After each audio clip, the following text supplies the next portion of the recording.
Welcome to Retrospect Rewind. This week, we start by taking a look back at January 1995 as the Minor Hockey Association prepares for the season final tournament. We have 16 teams participating.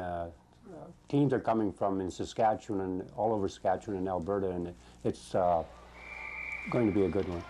I think the competition is going to be comparable to the last few years. We always pride ourselves in having good competition and a high-quality tournament. The final tournament set to go. All that remains for the Minor Hockey Association will be playoffs and provincials. And so far, it's been a good year for the Volunteer Association. It's been an excellent year. Most of the teams are participating in leagues, and they're all doing very well, and things have gone very smoothly.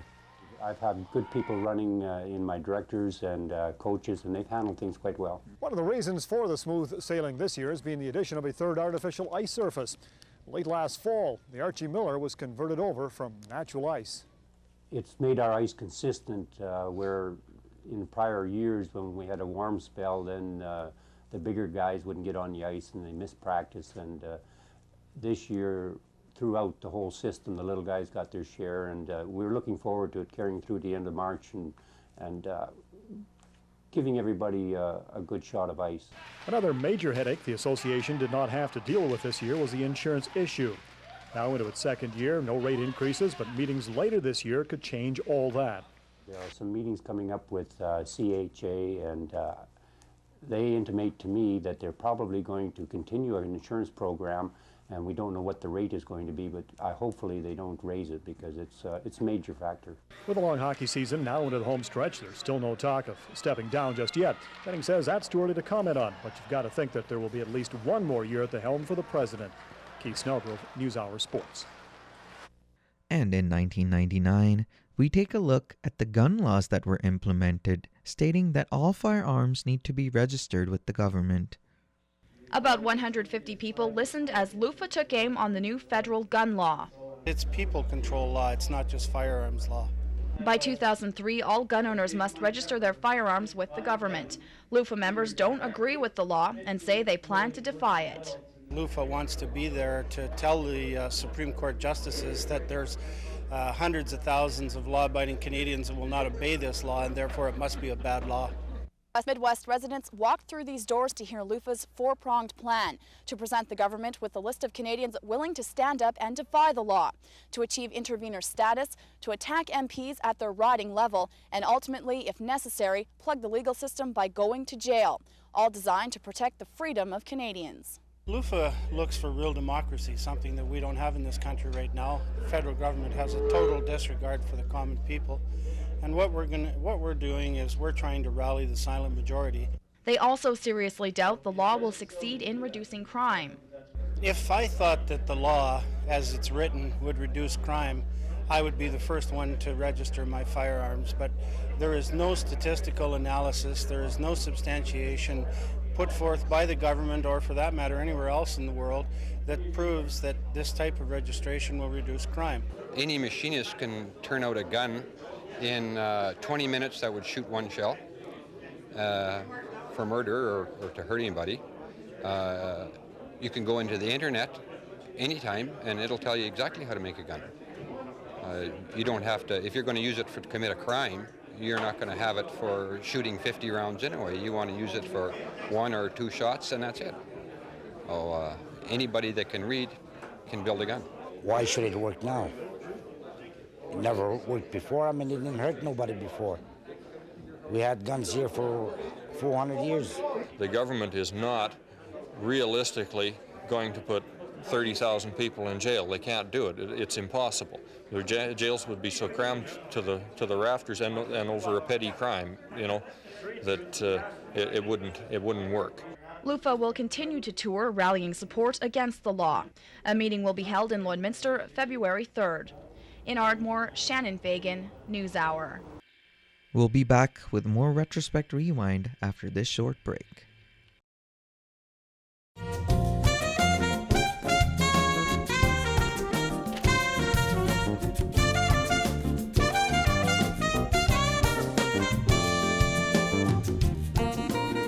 Welcome back to Retrospect Rewind. Let's take it back to February 1995 as a new dating service comes to the border city in time for Valentine's Day. We have a whole section here on your likes and dislikes, and you rate those on a scale of 1 to 10. A big city idea has hit the Midwest, as Lloydminster is now home to a dating service. There's a lot of people in Lloydminster that don't know how to meet other people. There's a lot of singles, a lot of divorced people, a lot of farm people, and the only place here to meet people is the bars, and there's a lot of people that don't want to go to the bars. 54 people have used the business in its first 3 weeks, aged anywhere from 21 to 57 years old, including a divorced woman who'll be going on her first date tonight. Well, I think it's a good way to meet people. I think your options are limited for meeting single people. You can usually meet them through work or friends, that type of thing, or I guess the bar scene if you like that type of thing. So I think it gives you an option to meet people on a different basis. People using the service are required to go through a thorough interview process in an attempt to find the right match. They come in and they fill out a confidential application form, and then from there, after that's done, we have an interview. It takes about half an hour to an hour, and then from there we do the matching. The dating game isn't for everyone, as there's a lot of happy couples in the Midwest. But as they say, everyone knows someone who's looking for a companion. I've had a boyfriend for a long time, so it's hard to know about dating, but my friends are interested in it and signing up. What do they see in this thing as an advantage to them, I guess? Well, something fun to do, meet new people. I don't know, it's more discreet. You can find out more about people before you actually meet them. With a dating service, a few misconceptions always arise, something Rogers quickly puts to rest. We have a lot of professional people. We don't have anyone that I wouldn't recommend for my brother or my sister or myself to go out with. They're really good. Jim Unger, made in the Midwest. And in 1999, we take a look at the Wainwright Bisons before their playoff tournament. Change for a hockey team can be a bad thing, but it can also be a very good thing. The Wainwright Bisons are the best example of that. The Bisons changed their coach from last season and added some new faces to their lineup, and hence they have turned their team into a contender. We made some changes around Christmas time, and the attitude in the dressing room is so much different right now. These guys are confident. The bulk of the team, the core of the team are the same players. We've added a few players in key situations, but the biggest thing is the attitude is so great right now. They got confidence, and now they know they can win, and it makes a difference. The Bison struggled at the start of the season, having trouble beating any of the league's teams, but Wainwright has racked up some impressive wins in the second half of the year, including weekend victories over the Saddle Lake Warriors and the Lloydminster Bandits. Those 1-2 goal games at the first of the year now are hurting us, getting closer to playoff time. It puts us down, in the middle of the pack where I think we should have been able to, been a little bit higher. But we learn from them. You learn from your losses, and these guys learn a lot, and now they know how good it feels to win, and it's enjoyable to watch. These are the wins that we needed going into the playoffs. It gives you a little bit of confidence. Like I say, we've won a lot of the games in the second half, but the key games against the top teams are the ones that are key, and this is a key win for us. Wainwright will likely enter the Junior B playoffs in 6th place, and that's just fine with them. We've told them to completely forget about the first half of the year, and that'll be the same thing with the playoffs. Nothing matters. Playoff starts. It's a whole new game, and you put out there, you get a good hot goalie, and your team plays well. Anything can happen. For NewsHour Sports, I'm Aaron Bolton. We'll be back with more Retrospect Rewind after this short break.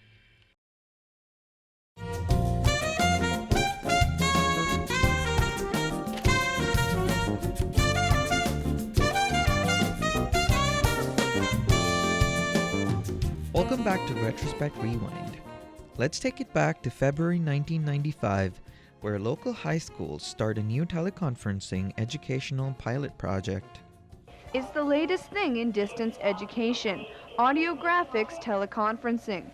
This technology enhances your learning experience by adding computers and special software, along with audio microphones and speakers. This allows both audio and visual information to be transmitted over regular phone lines and received at all the sites simultaneously. It's a plus for students at all the campuses. I think they benefit because they can access the class. Otherwise, they would have to take it by another way, but perhaps by correspondence, where they're not in touch with the instructor on a weekly basis. Okay. Thank you. Okay. Sort of adjust to this sort of atmosphere. Oh, there's definitely adjustment period, but I do think they do adjust. They have to become more independent learners as a result of the audiographics, but some of the students certainly don't mind that. They find that the more they put into it, the more they'll get out.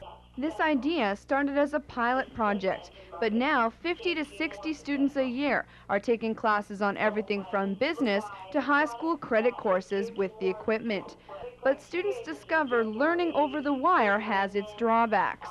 In a classroom environment, if you had a question, you'd ask immediately so you wouldn't lose your train of thought. So sometimes it's easy to lose your train of thought because she's speaking and you don't want to miss what she's saying.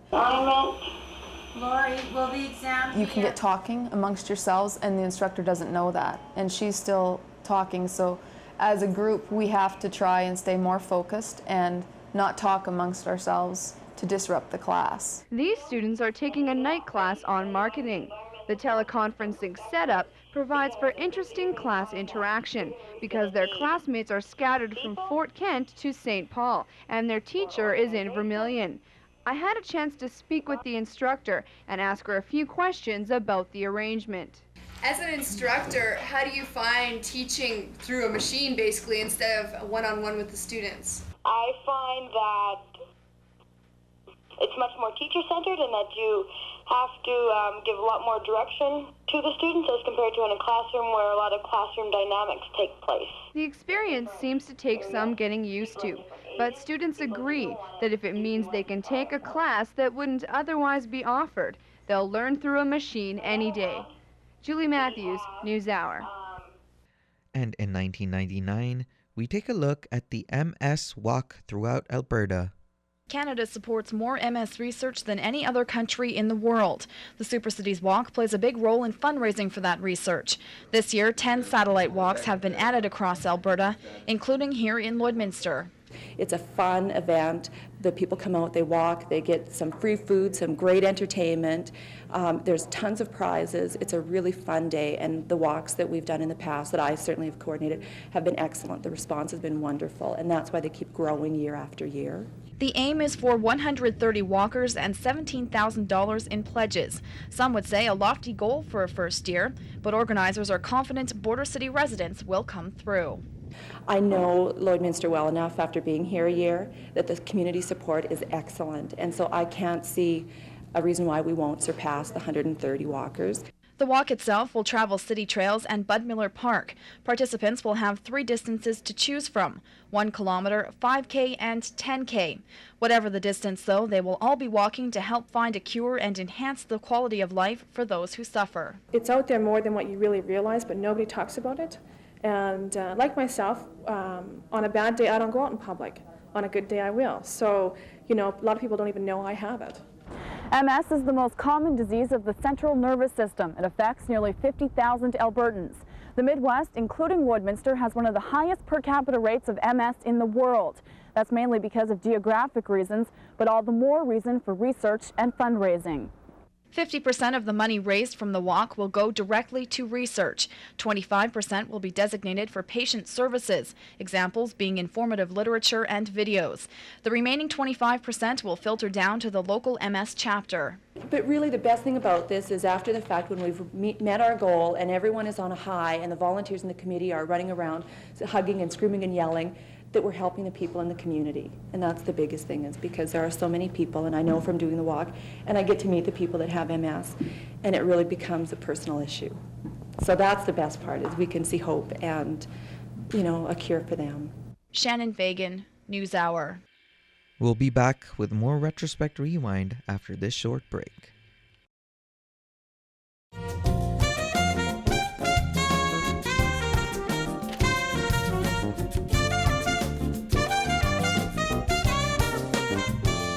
Welcome back to Retrospect Rewind.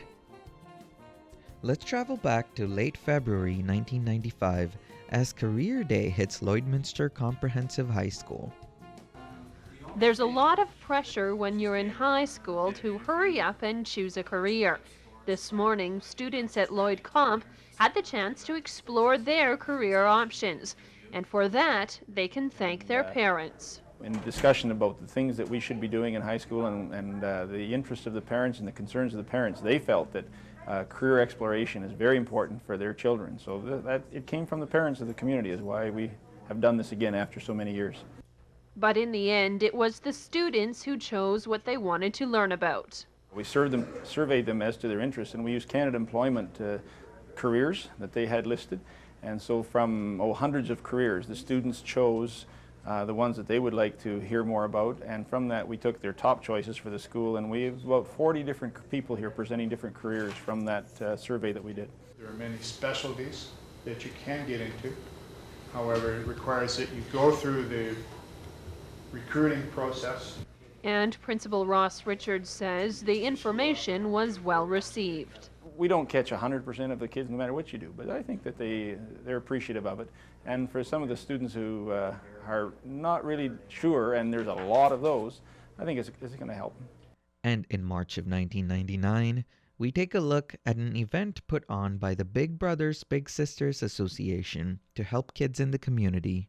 Last year, the event, lovingly dubbed the Ugly Bartender Contest, raised nearly $6,000 for the local Big Brothers and Big Sisters Association. We have a very extensive summer program, which would probably be pretty tough to run without that kind of funding.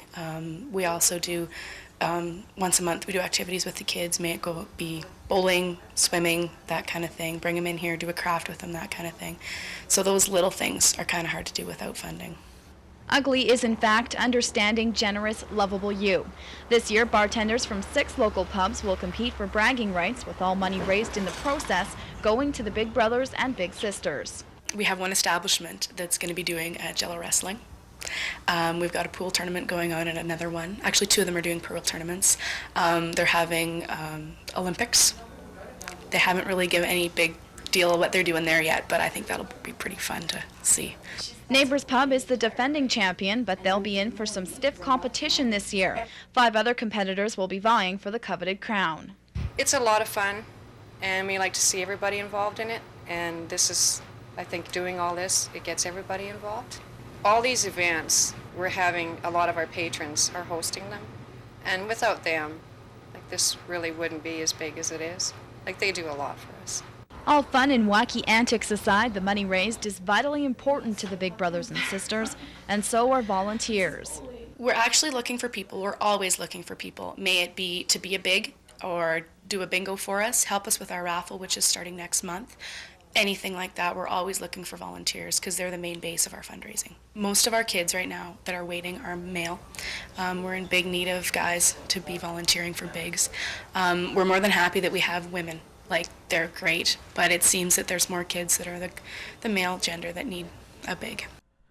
Up next, we take a look back at March of 1995 to the success of the Lloyd Region and Marketplace just a few years into its operation. 5 years ago, the Lloydminster Region and Marketplace was developed. It was an organization set up for area businessmen interested in selling goods and services to Husky Oil during construction of the BPU. The idea was so successful that the Alberta government looked at developing it into a region 3 years later. As a result, we have about close to 5,000 businesses in northeastern Alberta that are now listed with us with the goods and services that they sell. The project is computer-based, making information about the region very accessible to interested parties. Typical scenario would be that let's hypothetically assume that a major contractor was coming in to do a project. Let's pick Grand Centre, for example, and he needed sub-trades and many subcontractors, that type of thing. We could quickly give him a list of all the sub-trades and all the subcontractors in the Grand Centre area and in Lloydminster, for that matter, Vermilion, all of our member communities, so that it might encourage him to use those subcontractors rather than to bring his own from wherever he was coming from. Regional businesses will also be able to be connected with one another on an international scale. Alberta Economic Development along with Economic Development Edmonton, have designed a new computer database that is going to allow all communities access to internet. And we intend to download our information in internet, so this information really will be available to the world. So anybody looking at Lloydminster or Provost or Vermilion or Vegreville, Northeastern Alberta Marketplace will have that information right on their computer, right in front of them. The marketplace also gives smaller businesses an opportunity to play on an equal field with the ones that are larger than themselves, this through reverse trade shows. So the businessman doesn't have to guess at what type of merchandise he needs to have. The procurer, the large institution or business, is going to tell him exactly what he wants. So it's an excellent opportunity for business to interface with large institutions and businesses. And on this day in 1999, much like today, people in the community are getting ready to file their annual taxes. Every year, millions of Canadians put off filing their income tax returns until the very last minute. There is a lot of people in that area who I'm sure are in a quandary as to what to do. There are no major changes this year, and there is some good news. Interest payments on student loans are now tax deductible whether you're still a student or not, and some low-income taxpayers may qualify for an extra deduction. If you're not aware of things like this, you'll be out of luck. That's why many people are now having their taxes done for them. We have a substantial increase every year in the number of tax returns that we file, and I think that is the case. It is. If people are making substantial amounts of money, it generally doesn't cost them to have it done professionally. It likely saves them to have it done professionally. Still, half of all Canadian taxpayers do file their own returns. Be warned, though, it isn't always easy. It is very difficult to calculate it. You know, you need your income and so much percent of it, and then you take away this from that, and you go on and on and on, and you cannot arrive at the real, the real amount. The Revenue Canada statistics show that 76% of the returns that are filed manually are done wrong. Don't be discouraged if you do plan on crunching your own numbers. It's not impossible. Keep these things in mind, and you should be able to complete the task with relatively few headaches. The biggest thing is to make sure you have all your information that you need. And there's a guide comes out with the tax form, and I would read it first, especially to go through and indicate the things that affect you. Of all the books in the market, this is your best book for preparing income tax. There's no need to go and buy another book, for $15, $25, $30. And this explains line by line what you have to do. Every line on this form, you come back here and it tells you what to do, if it's applicable to you or not. Thank you for joining me in this week's edition of Retrospect Rewind. Join me again next time to take a nostalgic walk through the past.